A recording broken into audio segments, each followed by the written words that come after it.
Hello, welcome back to my channel the knowledge junction. बहुत time हो गया था मैंने अपने चैनल पे आप सभी के लिए कोई वीडियो अपलोड नहीं किया। सो आज मैं आप सभी के लिए एक बहुत ही धमाकेदार वीडियो लेकर आया हूँ। उन सभी भाइयों बहनों के लिए आज का वीडियो है जो भविष्य में bank manager, government bank manager बनना चाहते हैं या गवर्नमेंट बैंक मैनेजर बनने का प्रिपरेशन कर रहे हैं। सो आज के वीडियो में आप सभी एक working bank manager, government manager से आप जानेंगे कि हम कैसे प्रिपरेशन करें, कैसे एग्ज़ाम दें और किस तरह से प्लानिंग करें ताकि हम भविष्य में अपने इस सपने को पूरा कर सकें। तो चलिए चलते हैं बैंक मैनेजर से बात करने कि आप किस तरह से प्रिपरेशन करें, क्या प्लानिंग करें, क्या स्ट्रेटजी सेट करें जिससे कि आप अपने इस गोल को अचीव कर सकें।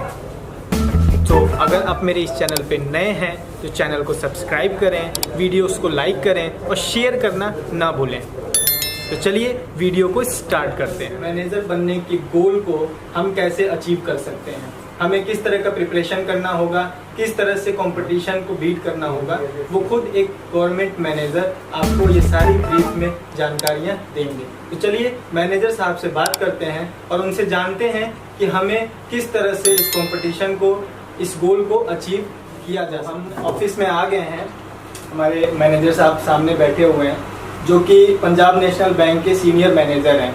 तो आज हम इनसे जानेंगे कि बैंक मैनेजर बनने की कैसे प्रिपरेशन करते हैं, क्या गोल्स कैसे सेट करते हैं, कैसे तैयारियां करते हैं, वो सारी जानकारियां सर से जान। जो बच्चे प्रिपरेशन कर रहे हैं एक गवर्नमेंट बैंक मैनेजर बनने के लिए, उन्हें जानकारियां दे दीजिए कि उन्हें क्या क्वालिफिकेशंस होनी चाहिए और कैसे प्रिपरेशंस करना चाहिए, क्या क्या एग्ज़ाम्स में कैसे कैसे क्वेश्चंस आते हैं और मैनेजर बनने के बाद उनकी क्या जिम्मेदारियां होती हैं, वो चीज़ सर आप इस वीडियो में ज़रा बता दीजिए। देखिए, बैंक मैनेजर बनने के लिए सबसे पहला जो स्टेप है वो स्टेप ये है कि आपको किसी रिकॉग्नाइज यूनिवर्सिटी से ग्रेजुएट होना चाहिए। जब आप ग्रेजुएट हो जाते हैं उसके बाद IBPS आपका एग्ज़ाम देता है। एग्ज़ाम में रीजनिंग के क्वेश्चन होते हैं, मैथ्स के क्वेश्चन होते हैं, 5 डिवीज़न होते हैं, ये वेरी करते रहते हैं, चेंज होते रहते हैं। किस तरह के सर डिवीज़न यानी कि आपको रीजनिंग आपकी टेस्ट की जाएगी, मैथ टेस्ट किया जाएगा, इंग्लिश टेस्ट किया जाएगा, सारे ऑप्शनल क्वेश्चन होते हैं, 4-5 ऑप्शन मिलते हैं, उस ऑप्शन में से आपको चूज़ करना है। तो जब IBPS एक बार एग्ज़ाम कंडक्ट करा लेती है उसके बाद वो स्कोर कार्ड अपना देती है। बैंक में, किसी भी गवर्नमेंट बैंक में आने के लिए 2 लाइन बनी है। एक लाइन चलती है आपकी एज ए क्लरिकल आप आना चाहते हैं या एज ए ऑफिसर आना चाहते हैं। ठीक है, उन सब की एलिजिबिलिटी अलग अलग है, क्राइटेरिया अलग है।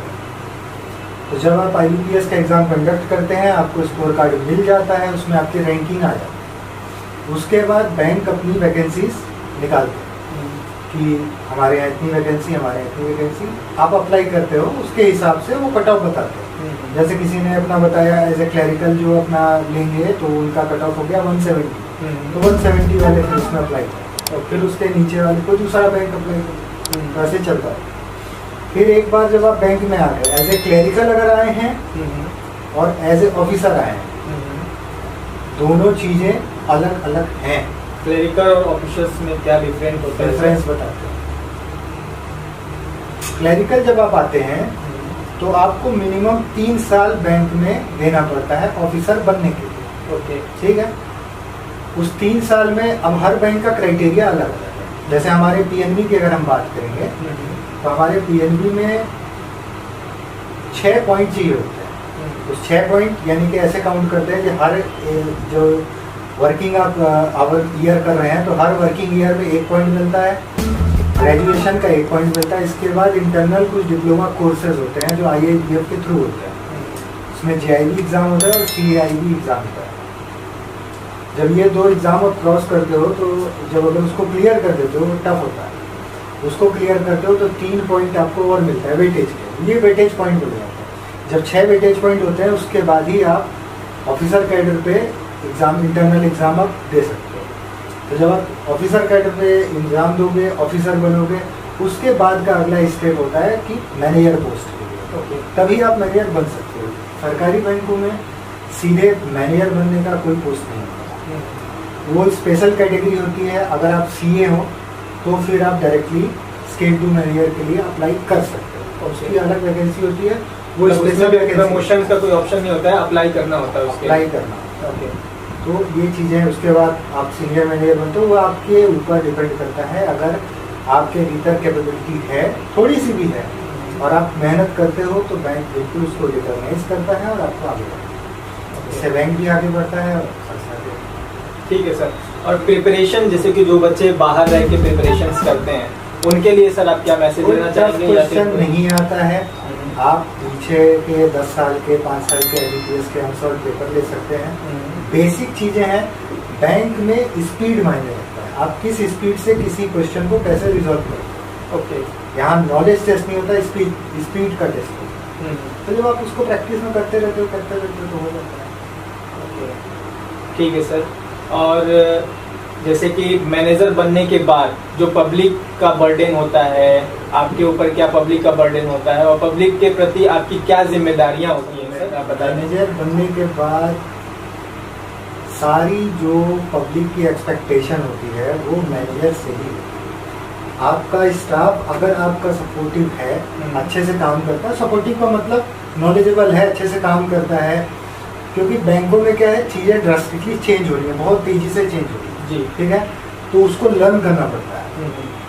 अब ओल्ड एज में एक आने के बाद 50-55 में जाने के बाद उतनी न उत्सुकता रहती है, न क्यूरियोसिटी रहती है, न आगे बढ़ने का कुछ, तो उतना लोग ध्यान नहीं दे पाते। बट कम एज में क्या है कि प्रमोशन चाहिए, आगे बढ़ना है, क्यूरियोसिटी रहती है, तो हम नॉलेज गेन करते हैं, पढ़ते हैं, तो जितना नॉलेज होता है फिर उस हिसाब से हम कस्टमर को सर्विस दे पाते हैं। लेकिन जो कस्टमर आता है उसको सिर्फ और सिर्फ अपने काम से मतलब होता है, जो कि सही है, वो अपने काम से आ रहा है, उसका काम होना चाहिए एट एनी कॉस्ट, ठीक है। उनको कोई मतलब नहीं है कि कौन क्या है कौन नहीं। लेकिन अगर बाहर का कोई स्टाफ अगर उनको सपोर्ट नहीं कर पाता है तो उसकी एक्सपेक्टेशन मैनेजर से है। तो हमें डेली बेसिस पे अपडेट करना पड़ता है अपने आप को कि कौन सी नई चीज़ आई है जो कस्टमर के लिए अच्छा है। Rate of interest drastically change हो रहे हैं, डिपॉजिट में, लोन्स में क्या क्या चीज़ें होती हैं वो भी चेंज होती हैं। फिर और भी सिक्योरिटी पॉइंट ऑफ व्यू से भी बैंक को देखना पड़ता है, मैनेजर को ऊपर सारी जिम्मेदारियाँ होती हैं। अच्छा, ठीक है सर। तो क्वालिफिकेशन, जैसे कि बहुत लोग के, बहुत पेरेंट्स के सपने होते हैं कि हमारा लड़का या लड़की बड़ा होगा तो वो मैनेजर बनेगा, तो किस क्वालिफिकेशन के बाद, मतलब किस क्लास के बाद हम प्रिपरेशन में इंटर कर सकते हैं? ग्रेजुएशन के बाद, 12th के बाद या 8th के बाद ही हम क्या प्रिपरेशन कर सकते हैं, या ग्रेजुएशन के लिए प्रिपरेशन कर सकते हैं? क्वेश्चन पूछे जाते हैं अप टू क्लास 12 तक के, अप टू क्लास 10 तक के क्वेश्चन पूछे जाते हैं। ओके, ठीक है, तो क्लास 10th के बाद आप कर सकते हैं। अगर आपका गोल है वही कि आपको बैंक में ही आना है, मैनेजर बनना है, आगे जाना है, GM बनना है, DGM बनना है, जो भी है, तो आप उसके बाद कर सकते हैं। फॉर्म्स कब से अप्लाई कर सकते हैं सर? प्लस 10 या नहीं, ग्रेजुएशन के बाद। ग्रेजुएशन के बाद हम फॉर्म अप्लाई कर सकते हैं।